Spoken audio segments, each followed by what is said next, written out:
الدین کلہ ادب، دین سارا ادب کا نام ہے۔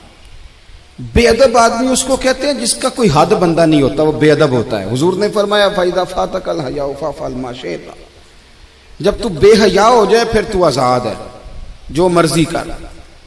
نبی پاک علیہ السلام سے بڑا کوئی نہیں سوائے اللہ کے۔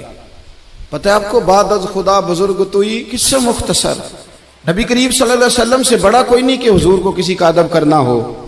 لیکن حضور کی رضائی میں دودھ پلانے والا جناب حلیمہ جب نبی پاک سے ملنے آئیں تو مسلم میں لفظ موجود ہیں، حضور ممبر پہ تھے، اللہ کے رسول کھڑے ہو گئے اور اپنی چادر بچھائی، ماں کو بٹھایا، حالانکہ سب سے بڑے حضور ہیں۔ حضرت ابوبکر صدیق رضی اللہ تعالیٰ عنہ فرماتے ہیں میرے والد بوڑھے تھے، آنکھوں سے نابینا تھے، فتح مکہ پر ان کا ارادہ بن گیا مسلمان ہونے کا۔ میں بڑا راضی تھا کہ میرے بچے بھی مسلمان ہیں، پوتے نواسے بھی مسلمان ہیں، الحمدللہ میرے ابا بھی مان گئے۔ کہتے ہیں جب میں انہیں لے کر کے حضور کی بارگاہ میں گیا نا، نابینا تھے وہ، لے کر کے گیا تو اللہ کے رسول کھڑے ہو گئے اور حضور نے ایسا جملہ کہا کہ میں رو پڑا۔ محبوب فرمانے لگے ابو بکر اگر ان کا ارادہ بن گیا تھا کلمہ پڑھنے کا تو اس بوڑھے کو کیوں تکلیف دی، مجھے بتاتے میں گھر آ کے کلمہ پڑھا جاتا۔ آپ اس کو اعزاز سمجھیں بھائی۔ جو نوجوان کہتا ہے نا میں بڑا تیز ہوں، اب ہمارے ہاں نا بے باکیاں بڑی ہیں، جو منہ میں آیا کہہ کے چھوڑنا ہے۔ کہتا ہے جی میں جی سچی بات کرتا ہوں، جی کسی کو تکلیف بھی ہو تو میں تو کہتا ہوں سچ تو بڑا میٹھا ہوتا ہے، اسے تو تکلیف ہوتی نہیں۔ اصل میں آپ نے سچ میں مرچیں بڑی ڈال دی، اس لیے کہ سامنے والے کو دقت ہوئی ہے۔ سچ بولنے پر طریقے سے بولے، آپ بے باک نہ بنے، آپ جو منہ میں آتا ہے آپ کہہ دیتے، تو ادب کریں۔ استاد قابل ادب ہوتا ہے، ہم نے کالج بھی دیکھا ہے، مدرسہ بھی دیکھا ہے، لیکن چھوٹا سا شکوہ ہے، ہمارے جو بچے ہیں نا مدارس کے، وہ جب ہم جوتے اتارتے ہیں تو ہمارے جوتے سیدھے کرتے ہیں۔ ابھی بھی ہمیں بڑے شکوے ہیں ان بچوں سے بھی، ان میں بھی بڑی غلطی ہیں۔ ہم جب موٹر سائیکل ہمارا استاد سویرے پڑھانے کے لیے آتا ہے تو بچے منت کرتے ہیں ایک دوسرے کی کہ لاؤ میں نے ٹاکی پھیرنی ہے استاد کی موٹر سائیکل کو، میں نے صاف کرنا۔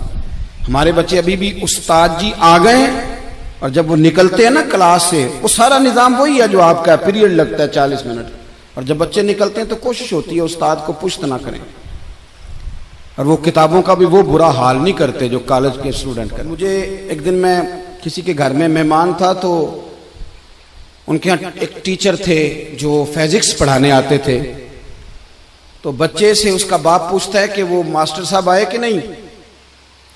وہ کہنے لگا نہیں ابا وہ کل بھی نہیں آئے تھے۔ کہنے کیوں نہیں آتا، وہ 5000 روپیہ ٹیوشن لیتا ہے تو آج بھی نہیں آیا وہ۔ میں نے اس کے باپ سے کہا کہ یہ اپنی چائے اٹھا کے لے جائیں، میری تو طبیعت پھیکی ہو گئی ہے۔ استاد 10,000 لے یا 20,000 لے، لینا تو اس نے استاد ہی ہے نا، اب کیا بات کرتے ہیں، یہ کوئی طریقہ ہے؟ کہنے لگا نہیں وہ مولوی صاحب نہیں، وہ فزکس پڑھاتے ہیں۔ اور میں نے کہا چھوڑو، مولا علی شیر خدا کہتے تھے جس نے ایک لفظ بھی پڑھا دیا وہ تو میرا مالک ہے، وہ چاہے تو مدینے کے چوک میں کھڑا کر کے بیچ دے، اپنے رویے کو بڑا صاف ستھرا کرے، بڑا اچھا کرے۔ مجھے بتلائیے کہ ایک آدمی matric P T C teacher سے تعلیم حاصل کرے اور خود بعد میں وہ پی ایچ ڈی کر جائے، اس کی تعلیم ڈبل سے بھی اوپر چلی گئی تو وہ پی ایچ ڈی والا استاد رہے گا کہ نہیں رہے گا؟ وہ کہے استاد جی آپ تو مطلب میٹرک پی ٹی سی اور میں نے ایم اے کیا، پھر ایم فل کیا، پھر پی ایچ ڈی کیا، میں کہاں پہنچ گیا ہوں؟ ادب کرنا ہے کہ نہیں کرنا؟ ادب آپ کو ٹھنڈا رکھے گا۔ ادب والے لوگ سمٹے ہوئے ہوتے ہیں، ان کے اندر وقار ہوتا ہے۔ امام اعظم ابو حنیفہ رحمۃ اللہ علیہ ایک باغ میں بیٹھ کے کام کر رہے تھے تحریر کا، 2 شاگرد بھی ساتھ تھے۔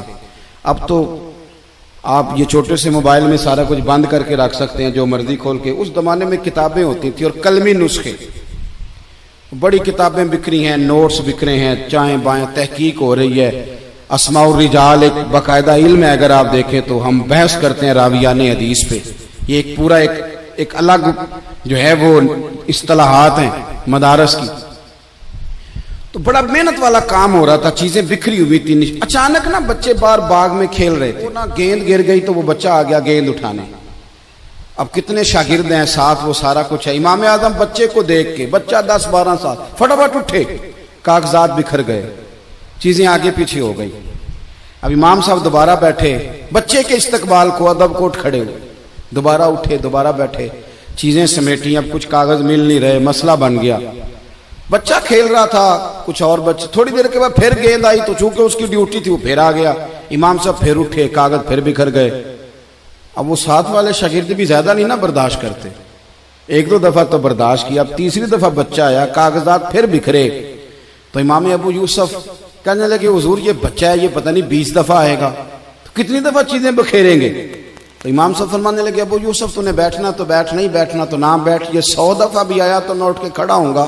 حضور کون ہے یہ بچہ؟ فرمانے لگے میرے استاد کا پوتا ہے، میرے استاد کا۔ ایک پنجابی کا مصرع ہے، اگر آپ کی سمجھ میں آ گیا تو ٹھیک ہے، نہ آیا تو پھر بھی ٹھیک ہے۔ ایک پنجابی کا مصرع ہے، کسی درویش نے کہا تھا اصلاں نال جے نیکی کریے او نسلاں تاک نہیں بھول دے، تے بے اصلاں نال نیکی کریے تے پھول کنڈیاں نال تول دے۔ ہمیشہ اساتذہ کے تو لوگ پوتوں نواسوں کا بھی ہے، اور میں دلیل دے سکتا ہوں قرآن پاک سے، وَكَانَ أَبُوهُمَا صَالِحًا۔ ادب نہ چھوڑنا، ادب بڑی اعلیٰ چیز کا نام ہے۔ ادب والے لوگ حسن والے ہوتے ہیں، ان کے لب و لہجے میٹھے ہوتے ہیں، ان سے مل کے ماں باپ، اساتذہ، مشائخ، ہر بندہ راضی ہوتا ہے کہ یہ ادب والا ہے۔ اقبال کہنے لگے ادب پہلا کرینہ ہے محبت کے